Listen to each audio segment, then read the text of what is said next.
Salut à tous footballeurs et footballeuses et bienvenue sur ce nouvel épisode, la 12e journée de l'hebdo de Culture Foot TV pour lequel je vous retrouve tous les lundis pour vous faire connaître les résultats de tous les footballs de votre région en Hauts-de-France.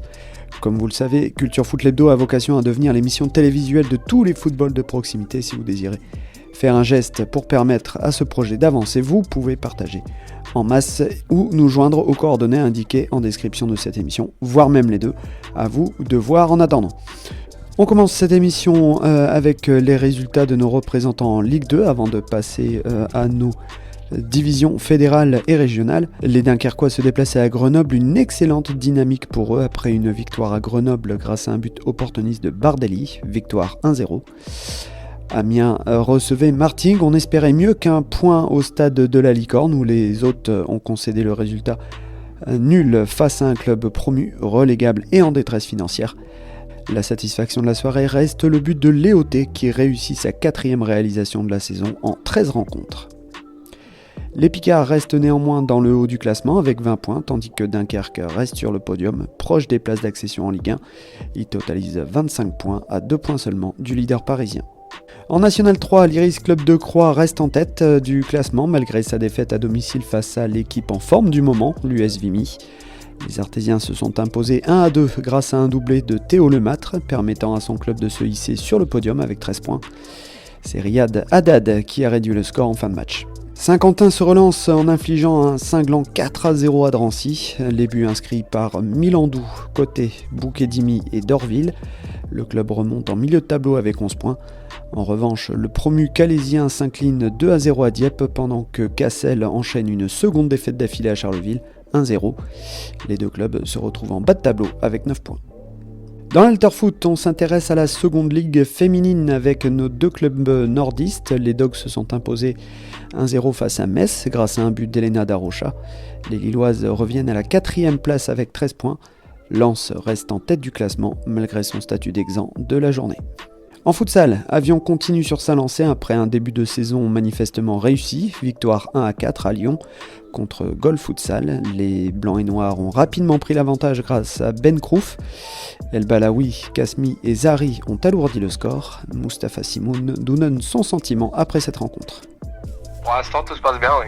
Ouais, là le match d'hier, vous avez annoncé la couleur directe dès la 2e minute. Oui, on menait rapidement au score dès la 2e minute avec une super combinaison avec une frappe de Sofiane Abdellah. Ouais. Sur le banc, on sentait qu'on allait gagner sans être en difficulté. Ouais. Dès la première mi-temps. Là, j'ai le sentiment que l'équipe elle a très très vite pris conscience dans ce début de saison. Oui, ensuite, comme on est promu, les promus, soit ils donnent tout dès le début de saison et quand on prenne les points rapidement pour se maintenir rapidement, soit on se met dans la difficulté, dans le doute et derrière c'est compliqué. Bon, pour l'instant, sur les 4 matchs, on a fait 4 très gros matchs. Même le premier, on a perdu malheureusement 2-1 contre Nantes. Mais il marque dans les 2 dernières minutes. Il nous a manqué un peu ce 2e but pour libérer les joueurs. Toi, ton message pendant la préparation, c'était quoi? Parce que c'est une grande première pour Avion de faire la D1 en futsal. J'avais dit aux joueurs qu'il va falloir s'adapter rapidement à la D1 parce que entre la D1 et la D2, il y a une grande différence sur pas mal du plan tactique, physique. Donc on a fait une grosse préparation physique. J'ai forcé sur le plan athlétique, on a forcé. Et ça paye maintenant parce que quand je vois que les joueurs ils tiennent facilement le match sur un rythme de D1, donc c'est efficace. Justement, quand tu fais ce test face à Toulon la semaine dernière, est-ce que c'est là que tu commences à te dire que justement les choses sont bien entamées et que vous pouvez avoir confiance pour le reste de la saison? Oui, surtout que contre Toulon, on a été mené à 0. Et on est monté vite à 5 fautes et resté 7 minutes.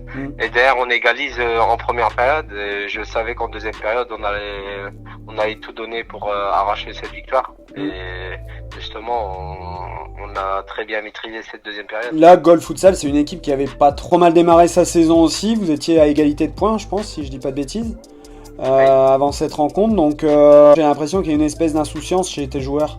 Exactement, on a un groupe très solidaire. Mm. On a décidé de commencer cette saison sur un bloc bas, bloc médian, et aller en transition offensive, en contre-attaque. Ça marche, c'est pour nous très efficace sur ces 4 matchs. On a un groupe très soudé, très solidaire. On a une très bonne cohésion. Le groupe il vit bien et c'est important. Comme l'année dernière, on en a parlé l'année dernière, mais ouais. C'est un groupe sur l'ambiance, elle est magnifique cette ambiance. Hier, on a fait 6 heures de route, on les a pas vu passer. Même le vendredi, on a fait 6 heures de route, on les a pas vu passer. Ouais. Tellement que l'ambiance est bonne, quoi. Avion reste donc le dauphin du Sporting Paris avec 9 points. En National 2, Beauvais recevait le club corse de Balagne alors que les Picards pensaient avoir fait le plus dur en ouvrant le score à la 93e minute par l'ancien Ouascalien Clark Nzikoulou. Les Corses sont parvenus à égaliser grâce à un but de la tête et sur corner du gardien corse Paul-André Guérin qui était venu apporter le surnombre. Christophe Ten nous fait part de son sentiment après cette rencontre. En termes de résultats, c'est pas un bon résultat parce qu'on voulait évidemment gagner les 3 points. Ouais. Et en plus, surtout sur le scénario qui est dur pour nous, parce qu'on s'est fait égaliser à la 93e. Alors que vous aviez marqué 2 minutes avant, c'est ça C'est ça, exactement. Ouais. Et après, comme ça arrive rarement, mais parfois, sur un corner, c'est le gardien adverse qui a marqué de la tête. Il y a le match nul qui est dur, mais il y a aussi ça qui est dur, c'est d'être égalisé à la 93e et surtout par le gardien adverse. Alors justement, d'après vous, qu'est-ce qui a manqué pour éviter cette égalisation et avoir les 3 points qui vous auraient fait tant de bien, quoi? Il y a une petite faute de marquage sur le corner, tout simplement. Manque de concentration, petite faute de marquage. Ouais. Et puis en plus, eux, ils ont un maximum de réussite, c'est bien frappé. Ouais. C'est bien frappé et puis le gardien met une tête, vraiment une jolie tête, quoi. Il met un vrai but, quoi. Ouais. Un vrai beau but, quoi. Comment vous analysez le début de saison qui est le vôtre? Parce que ça tranche quand même un peu avec votre bonne fin de saison dernière. Comment vous l'expliquez? Ça s'explique parce qu'en fin de compte, on n'a pas le nombre de points qu'on mériterait d'avoir, ça c'est sûr, par rapport au contenu des matchs. Donc comme je dis toujours, on peut jouer bien, mais on n'est pas devin sur les résultats. Il y a les aléas d'un match. Après, en termes de contenu, c'est bien. En termes d'état d'esprit, c'est bien. Maintenant, là où on pêche, c'est en termes d'efficacité. Des problèmes internes au club qui ont sûrement il y a eu un problème de direction, il y a eu pas mal de petits soucis donc qui ont fait aussi que ça aide pas non plus pour que ça se passe toujours correctement. C'est jamais simple à gérer, mais bon, c'est pas une excuse en tout cas, et puis moi, j'ai pas de commentaires à faire là-dessus. Les Sang et Neige restent donc englués à la 12e place. En déplacement à Épinal, Ouascal a connu une vilaine déconvenue, défaite 5-0 et se retrouve désormais distancé par ses concurrents au classement. Un CSC avait permis à Chantilly d'égaliser à Haguenau, mais ne les a pas empêchés de s'incliner par 2-1. Ils sont 9e avec 13 points, derrière Feignolnois qui en totalise 15, après sa victoire à domicile face à Créteil, 1-0, but de Quadio. Enfin, Chambly obtient un tout petit point chez la Lanterne Rouge Aubervilliers, 1-1, but sur penalty de Royce Openda. En national, les nordistes ont fait chou blanc lors de cette 12e journée. Boulogne s'est incliné en Normandie 3-1 face à Rouen. Théo Epailly avait pourtant ouvert le score, mais lui et ses coéquipiers se sont littéralement effondrés en fin de match, encaissant les 2 derniers buts quasiment coup sur coup. Valenciennes de son côté avait réussi à égaliser Bourg-Péronat grâce à un but de Filio, ce qui n'a pas empêché les visiteurs de s'imposer au stade du Hainaut par 1-2. Au classement, Boulogne reste au contact des équipes de tête. Valenciennes se positionne à la 8e place, mais le haut de tableau très serré se tient en 4 points derrière le leader nancéen. On s'intéresse à la régionale et Arras dans la poule A se redresse de son début de saison plus que poussif. Il s'impose 4-2 face à Camon et se déleste de leur position de lanterne rouge. Steinvord obtient un excellent résultat après sa victoire 1-2 chez les Portugais d'Amiens, ce qui leur permet de remonter dans la première partie du classement. Saint-Omer, vainqueur de la réserve de Feigny-Aulnois, aura fort à faire s'ils veulent rattraper une place de leader qui semble déjà promise à la réserve boulonnaise. Dans la poule B, les réservistes amiénois du Sporting, malgré leur défaite, et Saint-Amand ont distancé le stade béthunois qui enchaîne une 3e défaite d'affilée à Bondu. Marc-en-Barœul et Longo obtiennent des victoires logiques en évitant d'être distancés.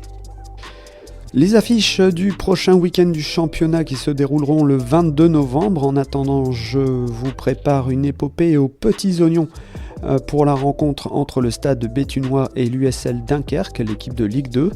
Ce sera le week-end prochain. En attendant, les affiches du 22 novembre se dérouleront notamment à Boulogne pour le national, puisque les joueurs de Fabien Dagneau recevront l'ancien pensionnaire de Ligue 2, l'US Concarneau.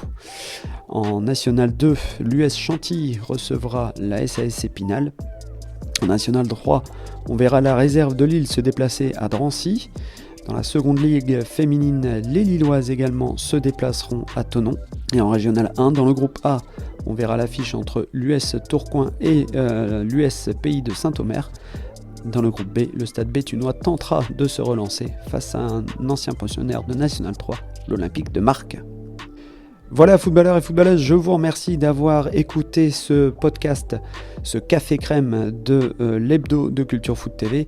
Je vous donne donc rendez-vous la semaine prochaine. Évidemment, il se passera un petit temps avant de pouvoir publier l'épopée du stade béthunois face à Dunkerque.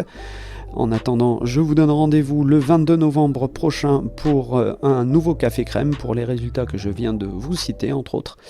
En attendant, on est tous foot et je vous dis donc au week-end du 22 novembre pour un nouveau café crème. A bientôt, très bonne semaine à vous.